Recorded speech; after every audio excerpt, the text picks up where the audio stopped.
In the vast darkness of space where civilizations rise and fall like waves against cosmic shores, there exists a universal truth that every species learns.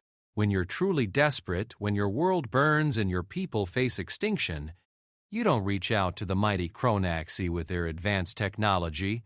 You don't even contact the diplomatic Valens with their peacekeeping fleets. No. When death itself comes knocking at your door, when hope seems as distant as the farthest star, you send a message to the third planet orbiting a small yellow sun in a forgotten arm of the galaxy. You call the humans. You call the Deathworlders. And if you're very, very lucky, they'll answer. But what happens when they answer with something nobody in the galaxy expected? What happens when the species everyone fears for their violence surprises everyone with something far more terrifying than weapons? This is that story. The emergency beacon cut through hyperspace like a scream in the night. Ambassador Kethra of the Zolonian Federation clutched her communication tablet with trembling hands, her usually pristine blue scales now dulled with stress and fear. Around her, the command center of the last remaining Zolonian defense station buzzed with desperate activity as technicians worked frantically to maintain their failing shields. "Ambassador, the Devourers have broken through the outer ring," reported Commander Vextel, his voice cracking despite years of military training. "Our remaining fleet numbers are negligible." Kethra closed her large golden eyes for a moment, trying to block out the sound of explosions echoing through the station's hull. The Devourers had come without warning, emerging from the dark void between stars like a plague of mechanical locusts. No diplomacy, no demands, no communication at all. They simply consumed everything in their path, converting matter into more of themselves. The Zolonian Federation, once proud members of the Galactic Council, had lasted exactly 17 days against the invasion. Their advanced energy weapons barely scratched the Devourers' adaptive hulls. Their defensive strategies, refined over centuries of minor conflicts, proved useless against an enemy that learned and evolved with each encounter. "Ma'am," whispered Communications Officer Linza, her young voice barely audible above the chaos, "we're receiving responses to our distress calls." Kethra's head snapped up, a flicker of hope igniting in her chest. "Who's responding? The Etherian Council? The Chronaxi Empire?" Linza's expression fell. "The Etherians say they're, reviewing the situation through their advisory committee, expected response time is 3 solar cycles for initial consultation." 3 cycles? Commander Vextal slammed his fist against his console. "We'll be extinct in 3 hours." "What about the Chronaxi?" Kethra asked, though she already suspected the answer. "They're expressing deep concern and offering to accept Zolonian refugees in their outer territories," Linza replied diplomatically. "Refugees," Kethra repeated bitterly. "The universal code for 'we'll take what's left after you're destroyed, but we won't risk our own ships to save you.'" The station shuddered as another massive impact struck their shields. The lights flickered and several consoles sparked.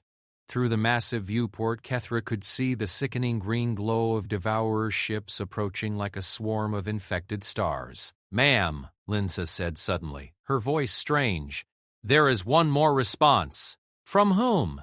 The humans." The command center fell silent except for the distant sound of weapons fire and failing systems. Everyone knew about humans, of course. The Deathworlders from the Sol system who had emerged onto the galactic stage barely 2 centuries ago. The species that every other civilization watched with a mixture of fascination and terror. Humans came from Earth, a world so hostile that most species required environmental suits just to survive its surface. A planet where the very rain was acidic in some regions, where the ground could split open and spew molten rock, where massive storms could level entire cities. Yet somehow, impossibly, humans had not just survived but thrived in such conditions. They were the only species known to keep apex predators as companions. They regularly engaged in activities that other species considered suicidal for entertainment. Their military tactics were so ruthlessly effective that the Galactic Council had established entire committees just to monitor human warfare development, and now they had responded to Zelonia's desperate plea. What do they say? Kethra asked. Linsa checked her console again as if not believing what she was reading. They say, received your distress call. Help is coming. Hold position if possible. Estimated arrival in 18 hours. Stay strong. Commander Vextal laughed bitterly. 18 hours? We don't have 18 minutes. But Kethra felt something stir in her chest, something she hadn't felt since the invasion began. The humans had said, help is coming, not we're considering your request or we sympathize with your situation. They had committed, immediately. Without hesitation, send a response, she ordered. Tell them we'll try to hold our position. Ambassador, with respect, this is madness, Vextal protested. The humans are barely more than primitives. They've been in space for less time than my grandmother has been alive. What could they possibly do against the Devourers that we couldn't? Before Kethra could respond, another voice cut through the command center. Senior Tactical Officer Rexna, an elderly Zelonian whose scales had long since turned silver with age, spoke from his station. I've been studying human military history, he said quietly, his voice carrying the weight of years. Not their space capabilities, mind you, but their planetary conflicts. Do you know what I learned? The command center waited. Humans have never, in their entire recorded history, engaged in a truly defensive war. Every conflict they've ever fought, even when they were invaded, they turned into an offensive operation. When their enemies came to them, they didn't just drive them back. They followed them home. That's impossible, Vextal said. You can't always be on the offensive. Rex's golden eyes gleamed. The humans have a saying, the best defense is a good offense. But that's not quite accurate. For humans, there is no defense. There's only varying degrees of attack. The station shook again, more violently this time. Emergency lights bathed the command center in red, and the acrid smell of burning electronics filled the air. All stations report, Kethra ordered. The responses painted a grim picture, shields at 12% and falling, weapons systems failing across all sectors, hull breaches in 17 sections. The Devourer fleet had grown from initial sightings of dozens to what scanners now estimated as over 300 ships, each one larger than a Zelonian dreadnought. Ma'am, Linsa called out, her voice tight with fear, long-range sensors are detecting another group approaching our position. Kethra's heart sank.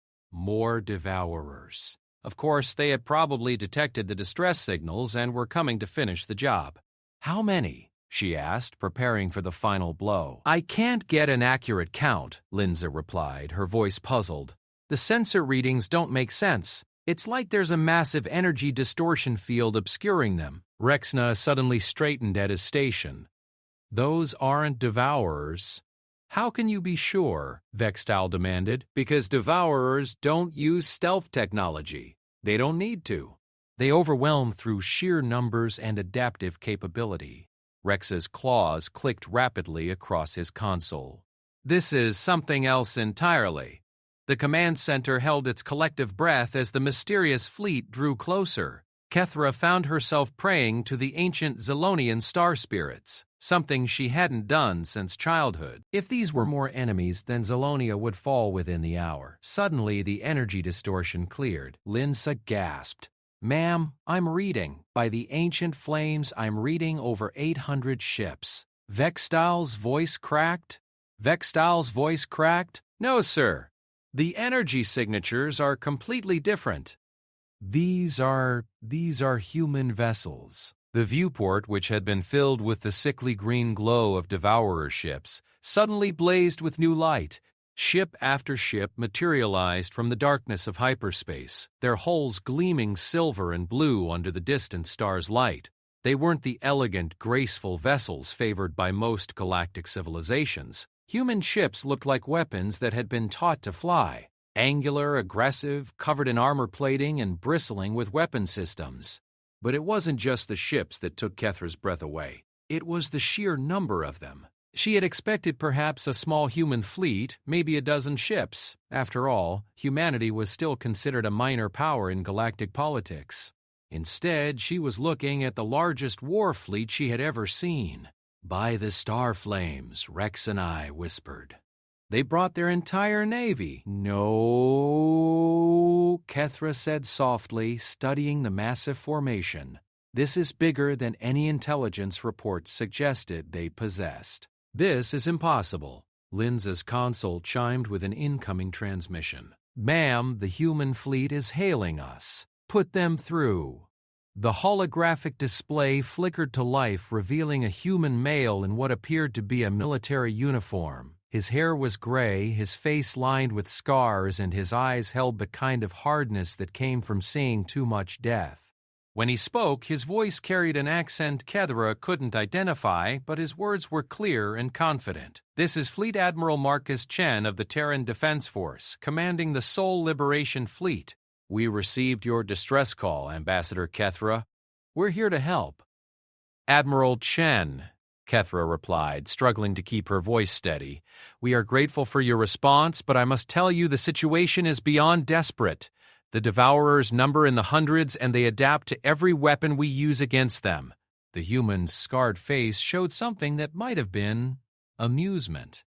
"Ambassador, we've been tracking the Devourers for 6 months. We know exactly what they are and exactly what they do." "Victol." Admiral Chen's expression didn't change. Admiral Chen's expression didn't change.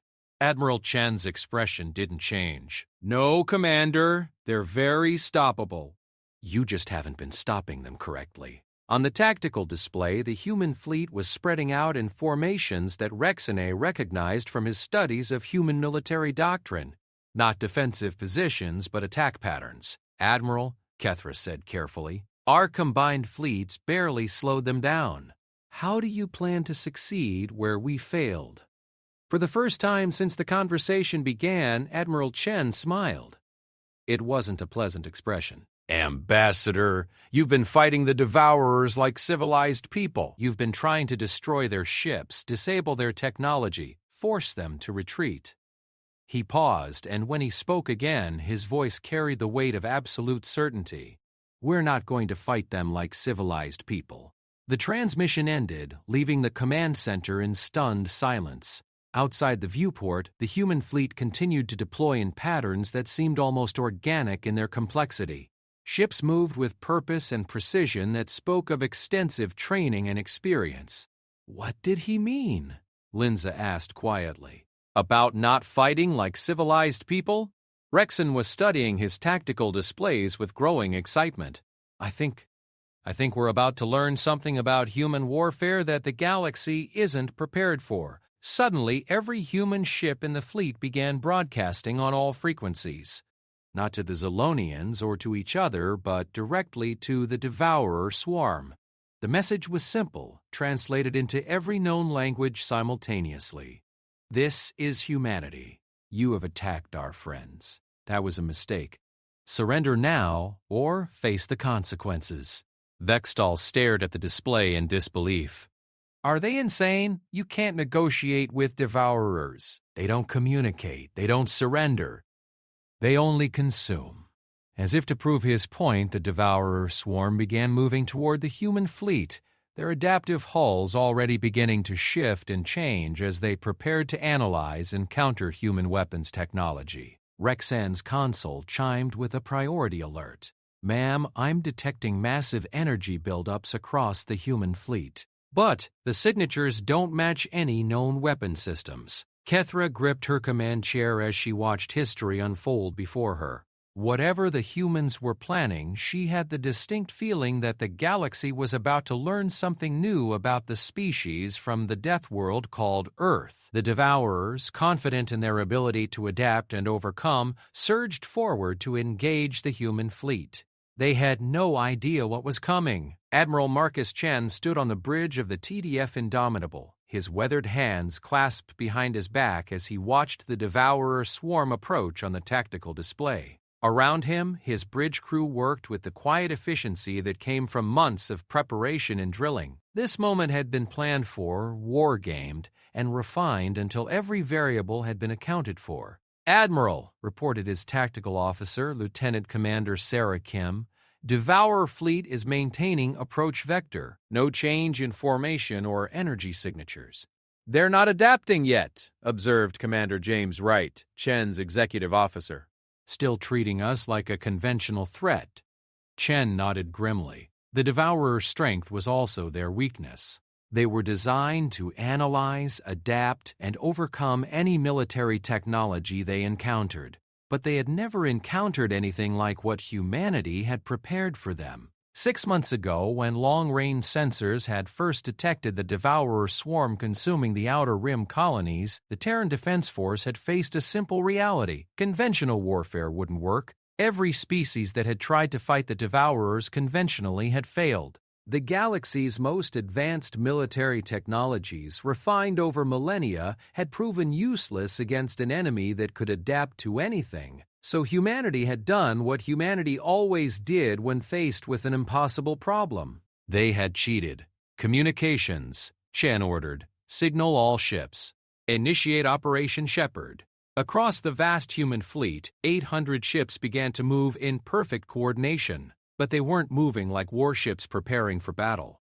They were moving like sheepdogs herding livestock. On the Zolonian command station, Ambassador Kethra watched in confusion as the human fleet seemed to split apart, creating what looked like a massive funnel in space.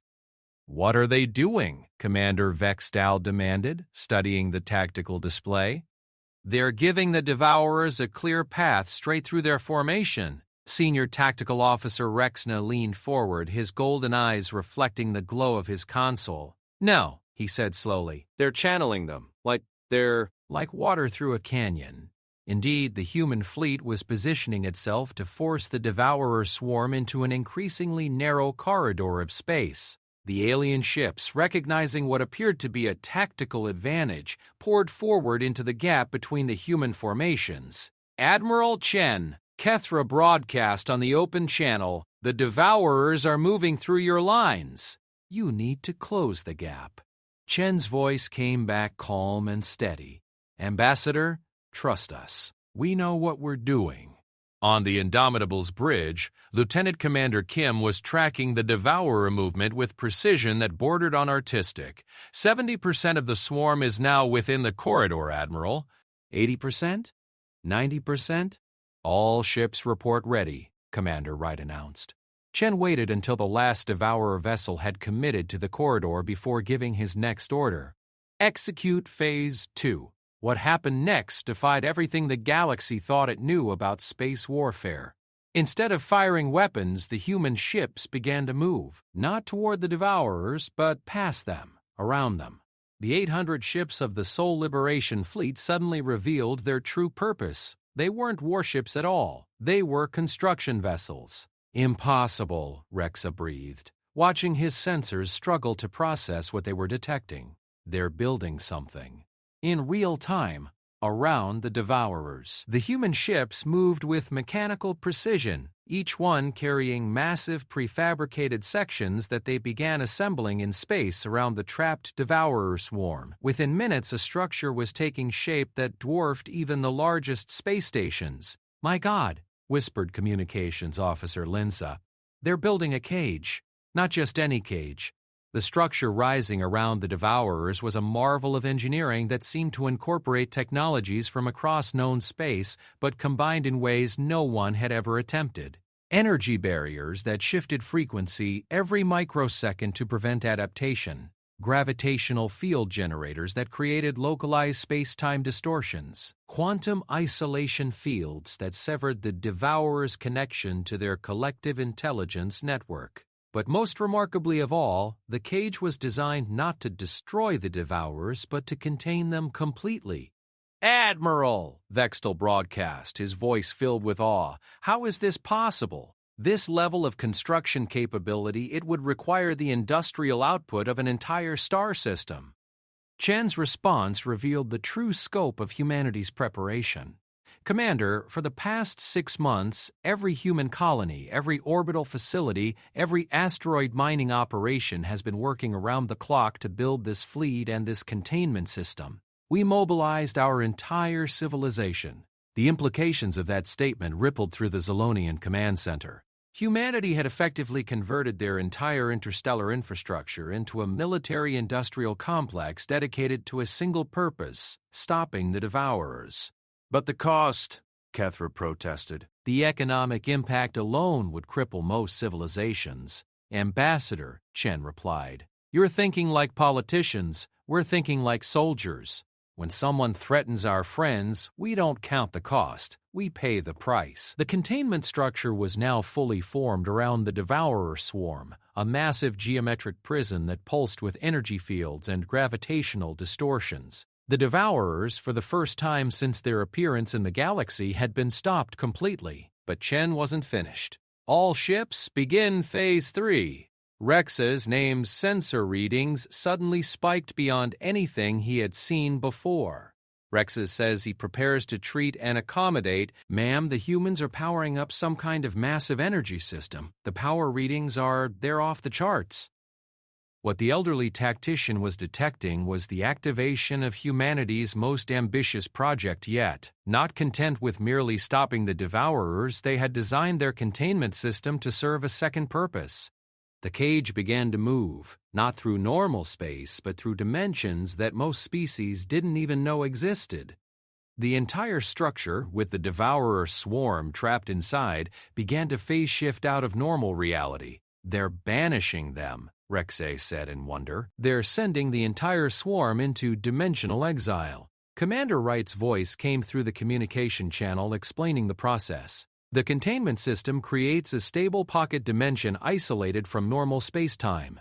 The Devourers will have unlimited room to exist, but no ability to affect or escape into our reality. For how long? Kethra asked. Admiral Chen answered personally. Permanently, Ambassador. The dimensional barriers are self-sustaining and designed to grow stronger over time. The Devourers are no longer a threat to anyone. As the massive containment structure faded from normal space, taking the entire Devourer swarm with it, the human fleet began to reorganize. But instead of celebrating their victory, they immediately began new activities. Construction ships moved toward the damaged Zolonian defense station. Medical vessels dispatched shuttles filled with aid supplies. Engineering teams began coordinating with Rexine to assess and repair the infrastructure damage throughout the Zolonian system. Admiral, Kethra said, her voice thick with emotion, we cannot possibly repay you for what you've done. Ambassador, there's nothing to repay. You asked for help, and we provided it. That's what friends do. The simple statement highlighted a fundamental difference between human thinking and that of most galactic civilizations. Where other species saw favors to be repaid, humans saw obligations to be fulfilled.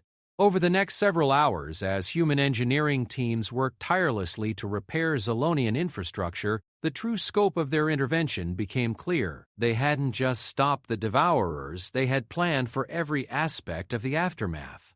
Medical ships carried treatments specifically designed for Zolonian physiology. Construction vessels brought prefabricated replacement components that would integrate seamlessly with Zolonian technology. Food supplies were tailored to Zolonian dietary requirements. Even entertainment systems had been loaded with Zolonian cultural programs to help with morale during the recovery period.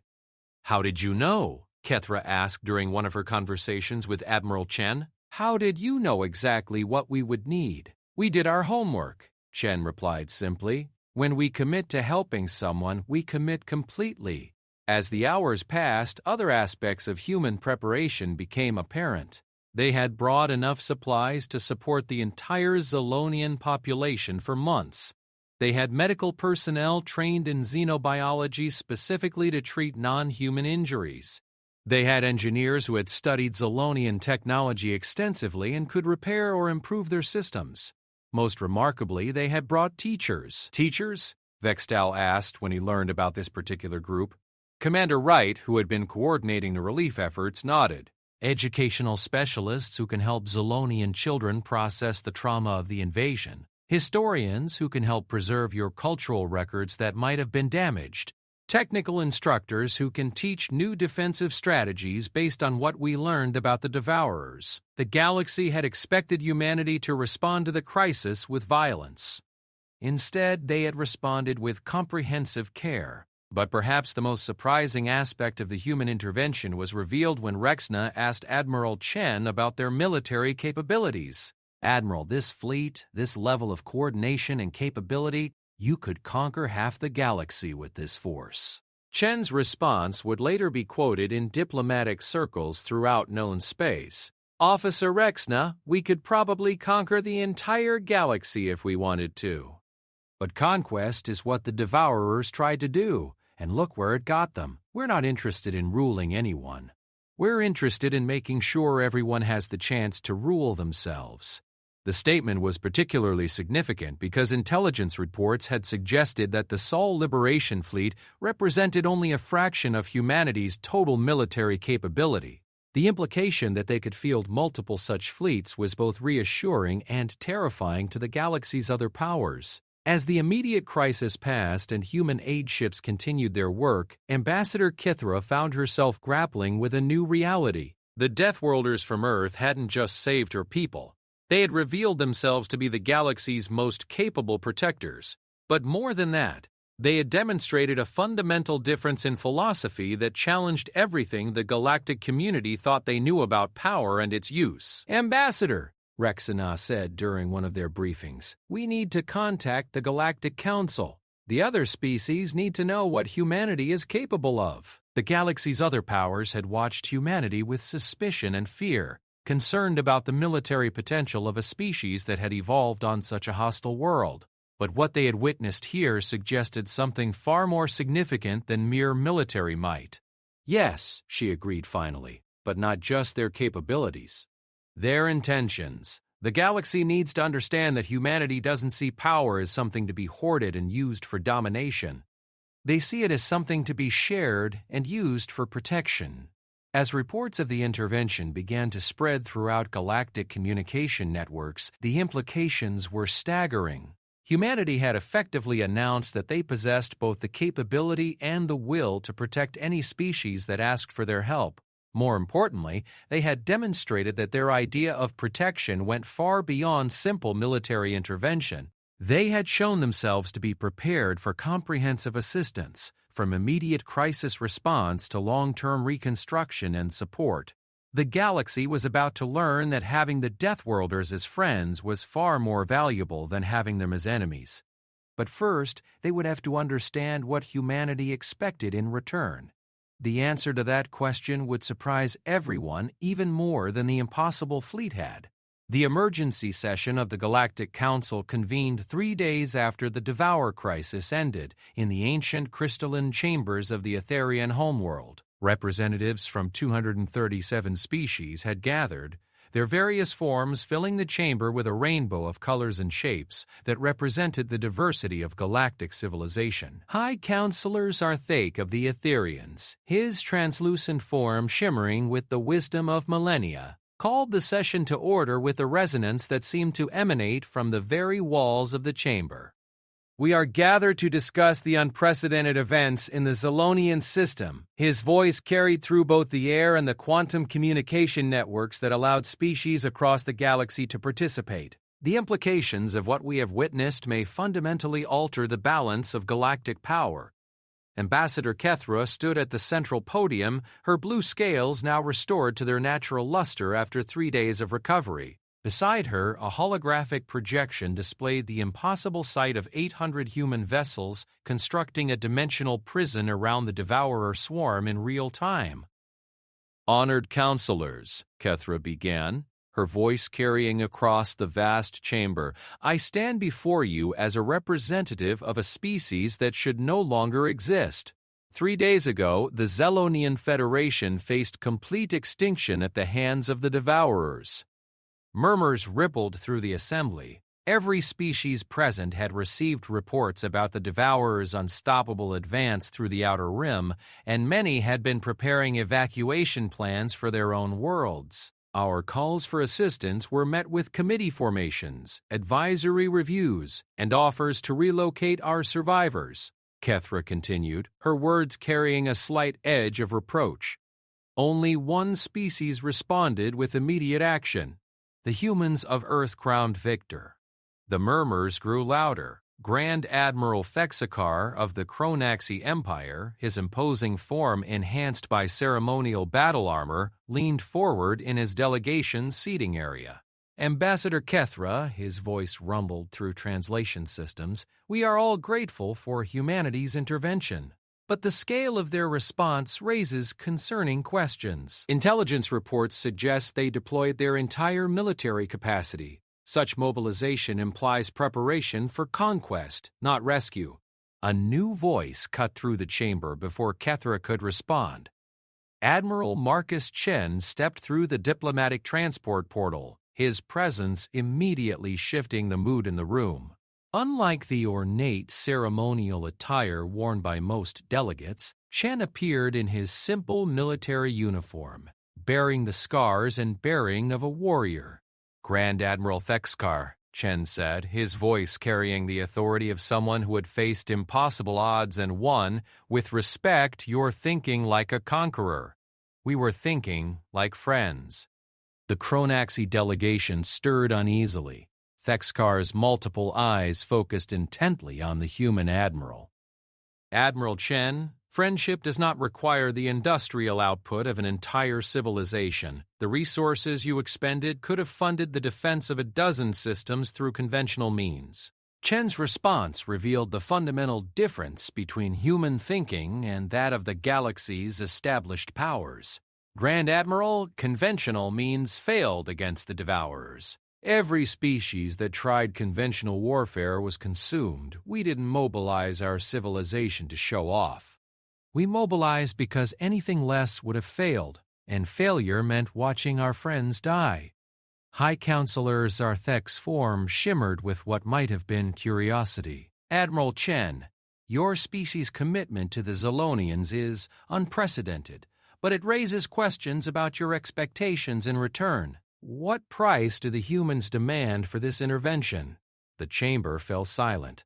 This was the question every delegate had come to hear answered. In galactic politics, nothing was free. Every favor carried a price, every intervention came with conditions. The scope of humanity's aid suggested they would demand significant concessions in return. Chen looked around the chamber, meeting the gazes of representatives from species that had collectively ruled the galaxy for millennia. His next words would be quoted in diplomatic archives for centuries to come. High Counselor, we don't demand any price. We never did. The silence that followed was profound. Several delegates activated their translation systems, certain they had misheard.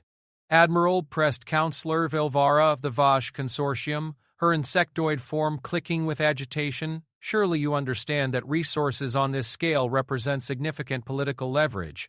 Your government must expect some form of compensation or concessions. Chen shook his head slowly. Counselor, I think you're misunderstanding our motivation. We didn't help the Zolonians to gain leverage. We helped them because they needed help. Grand Admiral Thexkar's voice carried disbelief. That is not how galactic politics work, Admiral. No species commits resources without expecting returns. Then maybe, Chen replied quietly, galactic politics need to change. The implications of that statement rippled through the chamber like a shockwave.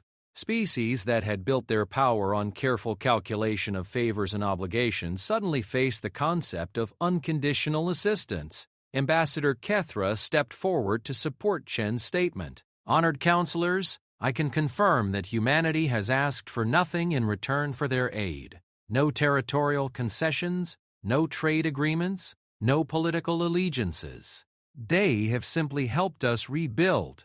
But surely, insisted Counselor Mordek of the Hegemony Union, there are strategic benefits to their position. Access to Zolonian space provides humans with forward bases in the Outer Rim. We've established no bases in Zolonian space. Our ships will leave as soon as the Zolonians no longer need our assistance. The chamber erupted in confused discussions as delegates tried to process this unprecedented approach to interstellar relations. High Counselor Zarthek's crystalline form pulsed with deeper hues as he contemplated the ramifications. "Admiral Chen," the High Counselor said eventually, "if humanity seeks no reward for their intervention, then what do they seek? What are your species' goals in galactic affairs?" "High Counselor, our goal is simple. We want every species in this galaxy to have the chance to thrive without fear. We want children of every race to grow up in safety. We want civilizations to be judged by their contributions, not their military strength. And if achieving those goals requires confronting species that threaten others?" Thexkar asked pointedly. "Then we'll confront them," Chen replied without hesitation, "just like we confronted the Devourers." The statement carried an implicit message that wasn't lost on anyone in the chamber. Humanity had demonstrated both the capability and willingness to act decisively against existential threats. The question now was how the galaxy would respond to this new reality. Counselor Veltara's form clicked nervously. "Admiral, your species seems to be positioning itself as galactic protectors. That implies a significant assumption of authority." "No, Counselor," Chen corrected. "We're positioning ourselves as galactic friends. There's a difference. Protectors assume the right to make decisions for others. Friends respond when asked for help." The distinction was subtle but profound. Traditional galactic powers had always operated on the assumption that might gave them the right to influence others' decisions. Humanity was suggesting a model based on consent and mutual support. Senior diplomat Kexalon of the Unified Territories raised a concern that many delegates shared. "Admiral, friendship is a noble concept, but it's not a basis for galactic stability." "What happens when friendly species disagree? What happens when your friends ask you to intervene in conflicts with each other?" Diplomat Kexalon, we're not naive about the complexities of galactic politics. We know that conflicts will arise between species we consider friends. But we believe those conflicts are better resolved through mediation and compromise than through military threat. "And if mediation fails?" Thexkar pressed. "Then we'll work harder at mediation," Chen replied. "We've found that most conflicts become resolvable when all parties know that escalation won't be rewarded. Instead of using military might to impose solutions, humanity was proposing to use their demonstrated capabilities to prevent conflicts from escalating beyond diplomatic resolution." High Counselor Zarthek's form brightened with what might have been admiration. "Admiral Chen, you're describing a fundamental shift in how galactic civilization functions. The implications are staggering." "Yes, High Counselor, they are," Chen agreed. "But consider the alternative. For centuries, galactic stability has been maintained through balances of power, mutual deterrence, and careful calculations of self-interest. How well has that system worked when faced with existential threats like the Devourers?" Every species in the chamber knew the answer. The traditional system had failed completely when confronted with a threat that couldn't be negotiated with, deterred, or balanced against. Ambassador Kethra spoke up again. "Honored counselors, I would like to add one observation. In the 3 days since the crisis ended, human ships have not only helped rebuild our infrastructure, they've improved it. Their engineers have shared technologies that make our systems more efficient and more resilient." "They've given away advanced technology?" Counselor Mordek asked, incredulous. "Without patents, without licensing fees, without restrictions on its use?" Kethra confirmed. When I asked Admiral Chen about this, he said that knowledge shared makes everyone stronger. The chamber buzzed with renewed discussion as delegates grappled with economic and technological implications. If humanity was willing to share advanced technology freely, it challenged fundamental assumptions about technological advantages and economic competition. Grand Admiral Thexkar's voice cut through the noise. "Admiral Chen, your species' approach is admirable in principle, but it's not sustainable. Eventually, you'll encounter species that will take advantage of your generosity. You'll face enemies who don't want your friendship." Chen's scarred face showed a slight smile. "Grand Admiral, we've already encountered such species. That's what the Devourers were. But here's what we learned. The best way to deal with enemies who won't accept friendship is to make sure everyone else understands the value of it. Humanity would offer friendship to any species that wanted it, but those who chose enmity would find themselves increasingly isolated as others accepted the human model of cooperation. Counselor Velta raised what many considered the crucial question. Admiral, your species clearly possesses military capabilities that surpass most known fleets. If you truly seek no territorial or political gains, how can the rest of us trust that your intentions will remain benevolent? Chen's response would be remembered as one of the defining moments in galactic diplomatic history. Counselor, you can't trust our intentions based on promises. You can only trust them based on our actions. We ask you to judge us not by what we say we'll do, but by what we actually do. And we invite every species in this chamber to hold us accountable for maintaining the standards we've set. The concept of voluntary accountability to a galactic community was as revolutionary as everything else humanity had proposed. Traditional powers jealously guarded their sovereignty and resisted external oversight. Humanity was inviting it. High Counselor Zarthek's form pulsed with deep contemplation before he spoke again. Admiral Chen, if the Council were to formally recognize humanity's unique role in galactic affairs, what assurances would your government provide about the use of your capabilities?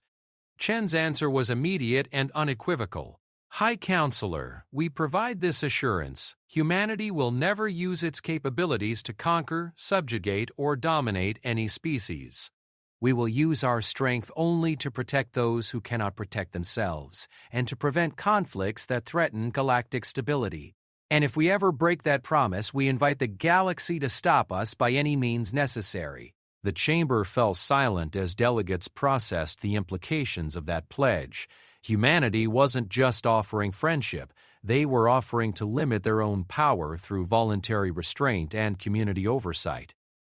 As the session continued, it became clear that the galaxy stood at a crossroads. The traditional system of power politics and careful balances had proven inadequate against existential threats. Humanity offered an alternative based on cooperation, mutual support, and shared responsibility. But accepting that alternative would require every species to fundamentally reconsider their approach to interstellar relations. The question now was whether the galaxy was ready for such a change. The answer would determine not just the future of galactic civilization, but the meaning of power itself. 2 months after the Galactic Council session, humanity's commitment to their stated principles faced its first serious test. The crisis began in the Tethys Cluster, a region of space that had been disputed between the Chronaxi Empire and the Hegemony Union for over 3 centuries. Captain Sarah Martinez of the TDF Resolute received the emergency transmission while her ship was conducting routine patrol duties in the Outer Rim. The message was brief but urgent, transmitted simultaneously from both Chronaxi and Hegemony territories. This is Ambassador Yelnara of the Hegemony Union, requesting immediate human intervention in the Tethys Cluster. Chronaxi forces have initiated an unprovoked assault on our civilian colonies.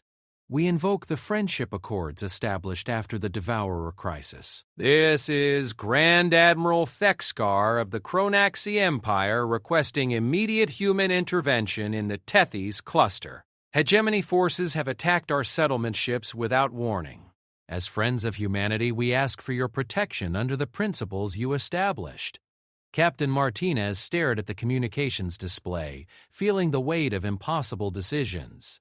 Both species were appealing to humanity's promise to protect those who couldn't protect themselves. Both claimed to be the victims of unprovoked aggression. Both expected human ships to side with them against the other. Within hours, the crisis escalated beyond a simple border dispute. Long-range sensors detected massive fleet movements from both empires, converging on the Tethys Cluster. What had begun as a minor territorial disagreement was rapidly developing into the largest interstellar war in centuries. On Earth, President Elena Vazquez convened an emergency session of the Terran Defense Council in the War Room deep beneath the Capitol complex. The holographic displays showed real-time intelligence from across the galaxy as species chose sides in the developing conflict. Status report, President Vasquez ordered as she took her seat at the head of the conference table. Admiral Chen, who had returned to Earth after the Galactic Council session, activated the tactical displays. Madam President, we're looking at potential galactic war. The Chronaxi Empire has mobilized 6 battle fleets, approximately 2,000 ships. The Hegemony Union is deploying 8 fleets, nearly 3,000 vessels. Both are calling in allies and support agreements. Secretary of Defense Robert Kim leaned forward, studying the deployment patterns. Admiral, this looks like they're both planning for total war. These are defensive positions. No, sir, they're not, Chen confirmed. Intelligence suggests both sides see this as an opportunity to settle the Tethys dispute permanently. They're each betting that humanity will support their cause, giving them enough advantage to crush their opponent. President Vasquez rubbed her temples, feeling the weight of unintended consequences. They're trying to use our intervention policy as a weapon against each other. General Patricia Foster, Chief of Joint Operations, voiced what everyone in the room was thinking. Madam President, if we intervene on either side, we effectively decide the outcome of a galactic war. If we refuse to intervene at all, we abandon our stated principles and look like hypocrites to the entire galaxy. The room fell silent as the leadership of humanity grappled with the complexity of the situation they had created. By promising to protect those who needed protection, they had inadvertently given every species a potential weapon to use against their enemies. What are our intelligence assets telling us about the actual situation in the Tethys cluster? President Vasquez asked. Director of Intelligence Maria Santos activated a detailed analysis of the disputed region. Madam President, the truth is complicated.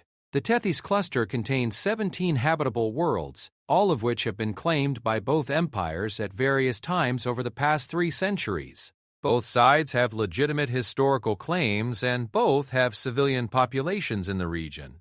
Are either side's claims about unprovoked attacks accurate? Secretary Kim asked. Both and neither, Santos replied. There have been incidents, but they appear to be the result of escalating tensions rather than deliberate aggression by either side. Both empires have been building up their presence in the region for months, creating conditions where conflict was almost inevitable.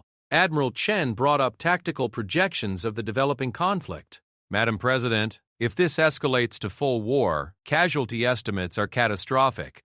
We're looking at potentially millions of deaths, entire star systems devastated, and a generation of warfare that could destabilize the entire galaxy. The implications were staggering. The very policy humanity had created to prevent such disasters was now potentially causing one. President Vasquez stood and walked to the large viewport that showed Earth's orbital defense platforms. Ships were already deploying from those platforms, preparing for whatever decision she would make. Admiral Chen, she said without turning around, what would happen if we deployed the Soul Liberation Fleet to the Tethys cluster but didn't take sides? Madam President, both empires would demand we choose. If we refuse, they'll likely attack our forces, believing we're secretly supporting their enemy. And if we do choose sides, then we become participants in a galactic war, abandoning our principles and potentially creating the very scenario we sought to prevent. Madam President, there's also the precedent to consider. If we intervene in this conflict, every territorial dispute in the galaxy will become an appeal to human arbitration. We'll effectively become the galaxy's ultimate authority on all interstellar conflicts. The weight of that responsibility was enormous. Humanity would be forced to make decisions about disputes they didn't fully understand, between species whose cultures and motivations they couldn't completely comprehend. But President Vasquez had not reached her position by avoiding difficult decisions. Admiral Chen, prepare the fleet for deployment, but not to choose sides, Madam President. We're going to stop the war before it starts. The room stirred with surprise and concern as the president outlined her approach. The problem isn't that both sides are wrong, she explained. The problem is that they're both preparing for war because they believe it's their only option. We're going to give them a different option. Within 24 hours, the Soul Liberation Fleet was deploying toward the Tethys cluster. But instead of the 800 ships that had confronted the Devourers, this fleet numbered over 1,500 vessels. The expansion wasn't just in numbers. Human shipbuilding capability had advanced dramatically in the months since the Devourer crisis. As the human fleet approached the disputed region, both the Chronaxi and Hegemony forces were already positioning for battle. Thousands of ships faced each other across the space between contested worlds, weapons powered and shields raised. Captain Martinez, commanding the lead elements of the human fleet, opened communication channels to both Empire fleets simultaneously. This is Captain Sarah Martinez of the Terran Defense Force addressing all vessels in the Tethys cluster. I'm speaking to Chronaxi and Hegemony forces equally. You both requested human intervention. We're here to provide it. Grand Admiral Thexkar's voice came through from the Chronaxi command ship. Captain Martinez, we are pleased by humanity's swift response. We trust you will honor our friendship by protecting us from hegemony aggression. Before Martinez could respond, Admiral Kexenol of the Hegemony Union transmitted from their flagship. Captain Martinez, the Hegemony Union welcomes human intervention on behalf of justice. Surely you will not allow Chronaxi expansion to continue unchecked. Martinez looked at her tactical display, which showed both fleets poised for a battle that would devastate the region and potentially escalate into galactic war. Admiral Thexkar, Admiral Kexnal, she said formally, you've both misunderstood why we're here. We're not here to help either of you win a war. We're here to prevent the war entirely. The silence that followed was profound. On ships throughout both fleets, commanders struggled to process what they had just heard. Captain Martinez, Thexkar's voice carried dangerous undertones. The Chronaxi Empire will not be dictated to by any species. If humanity will not honor its friendship obligations, then step aside and allow us to settle this matter ourselves. Admiral Kexnal's response was equally hostile. Captain, the Hegemony Union will not be intimidated. If humans choose to side with Chronaxi aggression, then you have made enemies of us as well. Martinez activated the fleet-wide communication system broadcasting to every ship in the cluster. All vessels, all personnel, all commanders, please listen carefully. The human fleet is deploying a containment field around the entire Tethys cluster. Any ship that fires weapons within this field will be immediately disabled and boarded. Any vessel that attempts to leave the field while armed will be turned back. This containment will remain in place until a peaceful resolution to this dispute has been reached. The tactical display showed human ships moving with the same precision they had demonstrated against the Devourers, but this time they were surrounding friends rather than enemies.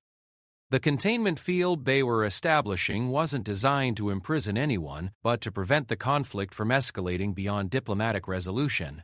Captain Martinez, Thexkar's voice was now openly threatening. The Chronaxi Empire has over 2,000 ships in this cluster. Do you seriously believe your forces can contain us against our will? Martinez's response revealed the true scope of human preparation. Admiral Thexkar, our fleet currently numbers 1,500 ships. However, we have another 3,000 vessels standing by in hyperspace ready to deploy if needed. Additionally, we have the industrial capacity to maintain this containment indefinitely. The question isn't whether we can enforce it. The question is whether you want to test our resolve. The numbers were staggering. Humanity was demonstrating that they possessed not just the capability to intervene in galactic conflicts, but to dominate them entirely if necessary. Yet they were using that overwhelming advantage not to conquer, but to impose peace. Admiral Kexnal transmitted from the Hegemony flagship. Captain, you cannot simply dictate terms to sovereign empires. This is an internal matter between the Chronaxi and the Hegemony. Admiral, Martinez replied, this stopped being an internal matter when both of you appealed to humanity for support. You made it our business when you invoked our friendship and protection. Now we're protecting everyone involved, including yourselves, from the consequences of this escalation. Over the next several hours, as the human containment field solidified around the cluster, The true genius of humanity's approach became apparent. Neither empire could attack the other without directly confronting human forces, which would transform them from victims seeking protection into aggressors threatening humanity's friends. More importantly, the containment field prevented the conflict from spreading beyond the cluster. Other species that had been preparing to choose sides in the galactic war suddenly found themselves with nothing to choose between. But the real test came when both empires attempted to call humanity's bluff. Thexkar ordered a probe attack on the containment field, testing whether humans would actually engage Chronaxi ships. The probe was immediately disabled by precise human weapons fire that destroyed its weapon systems and engines without harming the crew.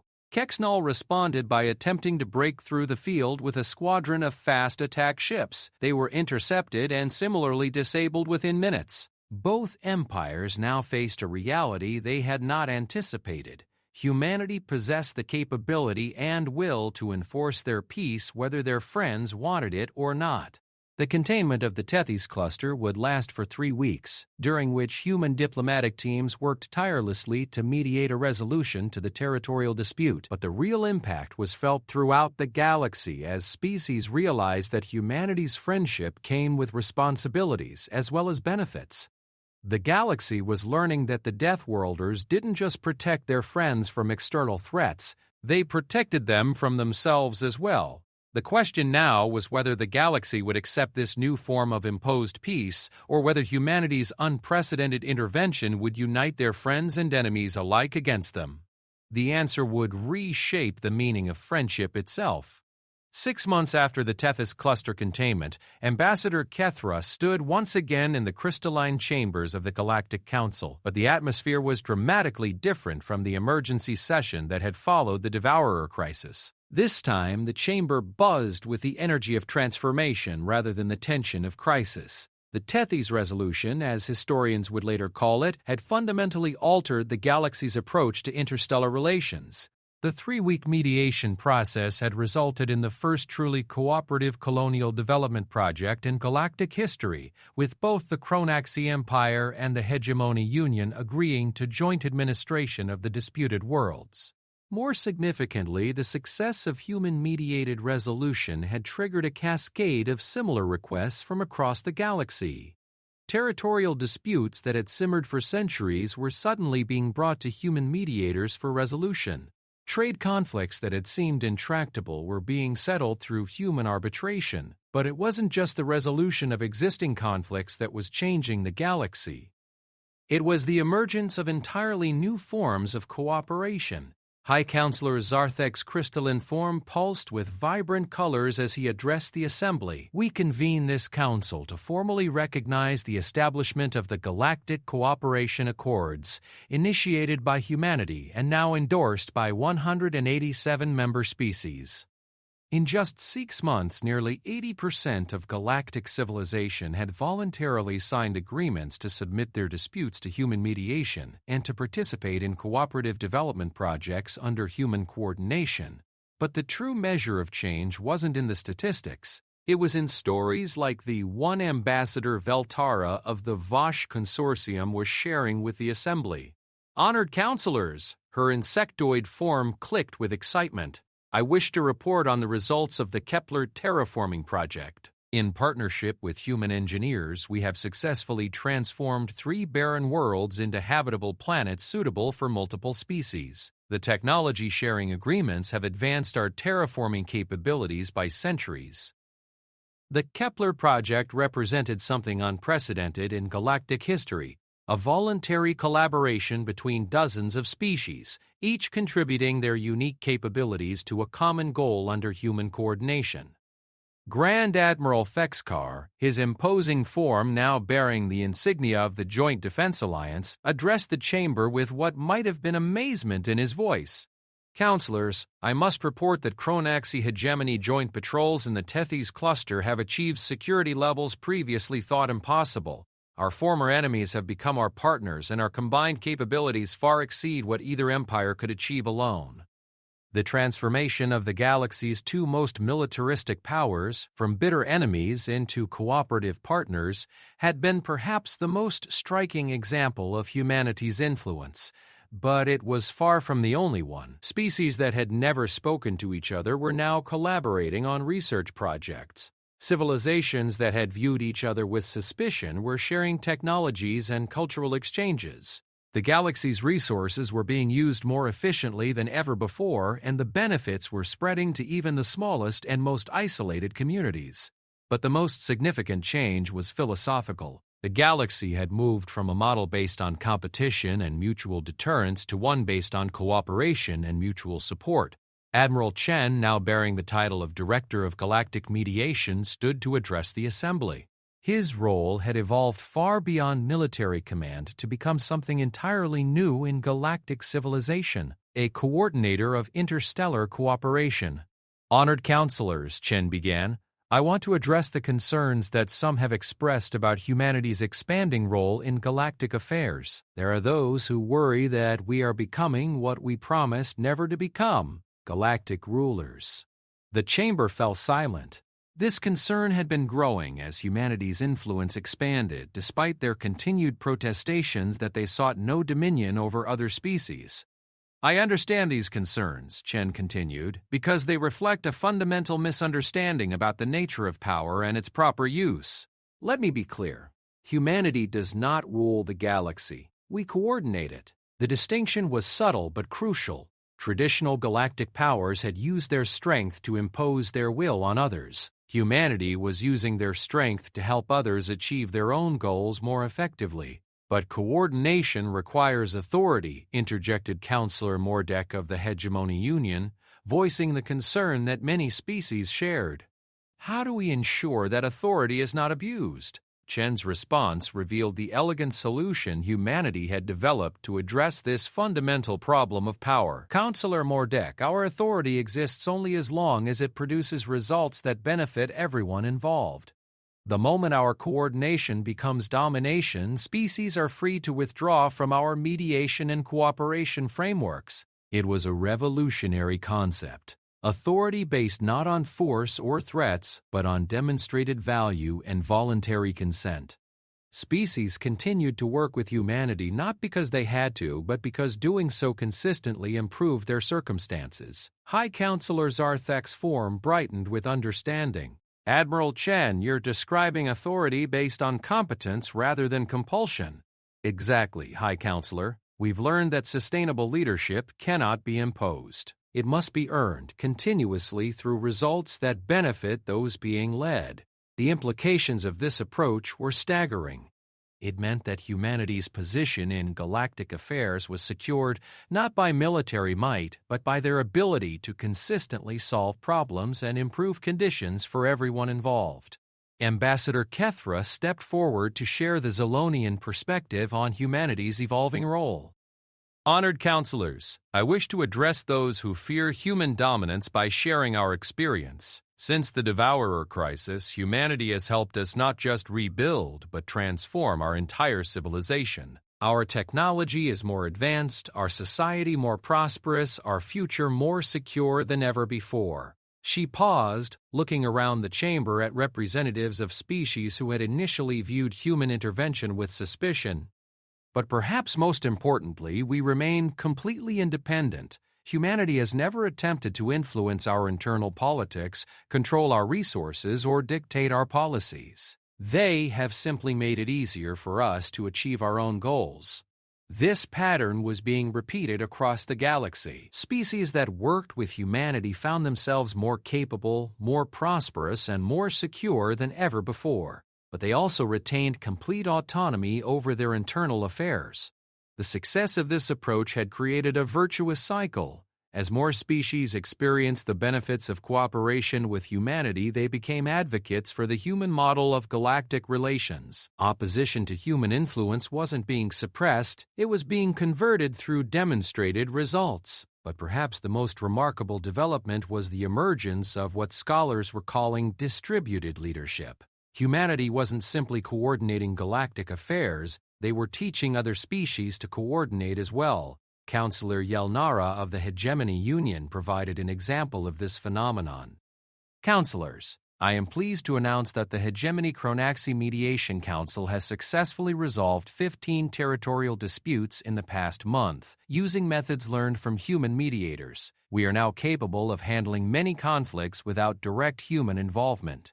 Similar developments were occurring throughout the galaxy. Species were learning not just to benefit from human coordination, but to replicate it in their own regional affairs. The human model was becoming the galactic model. Admiral Chen addressed this evolution directly. "Our ultimate goal has always been to make ourselves unnecessary," he told the assembly. "We don't want to coordinate galactic affairs forever. We want to teach the galaxy to coordinate itself." The statement revealed the long-term vision behind humanity's approach. They weren't building an empire, they were building a system that could function without them. But the galaxy wasn't ready to function without human oversight yet, and new challenges were emerging that tested the limits of the cooperative model. Admiral Chen, said Counselor Peckstar of the Rathani Collective, "We have reports of species beyond our current diplomatic reach that view our cooperation with suspicion. Some are beginning to form alliances specifically to oppose human influence." It was true. While the majority of galactic civilization had embraced the human model, there were holdout species and regions that viewed humanity's growing influence as a threat to their independence. Some were beginning to organize resistance to what they saw as human hegemony. Chen's response demonstrated humanity's evolved understanding of their role in galactic affairs. "Counselor Peckstar, we've always known that not every species would choose cooperation. Our approach to those who prefer isolation or opposition is the same as our approach to everyone else. We respect their choices and offer friendship if they change their minds." "But what if they actively oppose the cooperative model?" pressed Grand Admiral Thekskar. "What if they attempt to undermine the stability we've achieved?" "Then we'll protect those who have chosen cooperation," Chen replied simply. "But we'll do so defensively, not aggressively. Our goal is to demonstrate the benefits of cooperation, not to force it on anyone."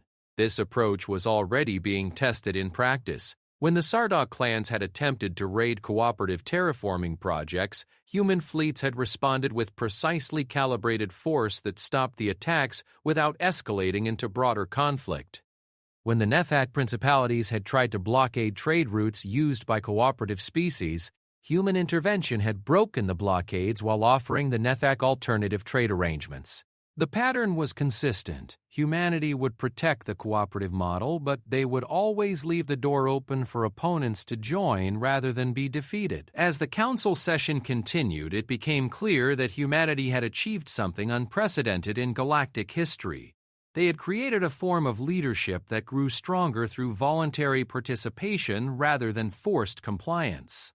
But perhaps the most significant indicator of their success was the reaction of the galaxy's youngest civilizations. Species that had only recently achieved interstellar travel were bypassing the traditional model of competitive power politics entirely, choosing instead to immediately join the cooperative framework. These new species, observed High Counselor Zarthek, have no experience with the old model of galactic relations. For them, cooperation is not an alternative to competition. It's simply how civilizations interact. The implications were profound. An entire generation of civilizations was growing up in a galaxy where cooperation was the norm, where disputes were resolved through mediation rather than warfare, where technological and cultural advancement was shared rather than hoarded. As the session drew to a close, Ambassador Kethra reflected on the transformation she had witnessed. 6 months ago, she told the Assembly, "My species faced extinction and called desperately for help. We expected to receive military aid if we were fortunate enough to receive any response at all. Instead, we received something far more valuable. We received a new way of existing in the galaxy." The Galactic Council voted unanimously to formalize the Cooperation Accords as the foundation of interstellar relations. But the real victory wasn't in the formal recognition. It was in the quiet revolution that had transformed the meaning of power itself. Humanity had proven that true strength wasn't the ability to dominate others, but the ability to help others achieve their potential. They had shown that the most effective leadership wasn't based on fear or obligation, but on demonstrated value and voluntary cooperation. As the representatives departed the crystal chambers, they carried with them the knowledge that the galaxy had fundamentally changed. The age of competitive power politics was ending, replaced by an era of cooperative development and mutual support. The Deathworlders from Earth had done more than save the galaxy from the Devourers. They had saved it from itself, and in doing so, they had revealed a truth that would reshape civilization itself. The strongest species wasn't the one that could defeat all others, but the one that could help all others succeed. The galaxy would never be the same. And that was exactly what humanity had intended from the beginning.